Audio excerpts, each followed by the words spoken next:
अस्सलाम वालेकुम viewers, welcome to my YouTube channel. आज हम आप लोगों के लाए हैं काले चनों की रेसिपी।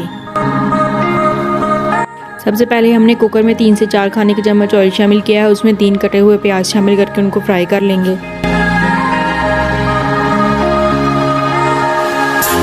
अब इसमें लहसुन अदरक का पेस्ट शामिल करेंगे 1 बड़ा खाने का चम्मच, और उसको भी प्याज़ों के साथ फ्राई कर लेंगे।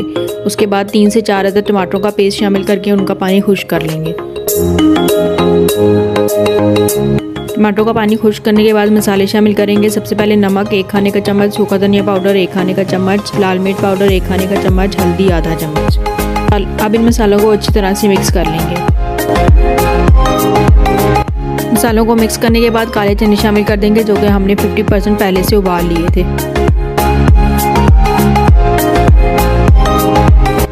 चने शामिल करने के बाद उनको मसाले में अच्छी तरह से भून लेंगे। चनों को भून लेने के बाद 3 गिलास पानी शामिल करके उनको 15 से 20 मिनट के लिए प्रेशर पर लगा देंगे, ताकि चने हमारे अच्छी तरह से गल जाए। चने हमारे अच्छी तरह से गल चुके हैं। उसके ऊपर कसूरी मेथी और हरा धनिया से गार्निशिंग कर देंगे और ये हमारे मज़ेदार से काले चने तैयार हैं।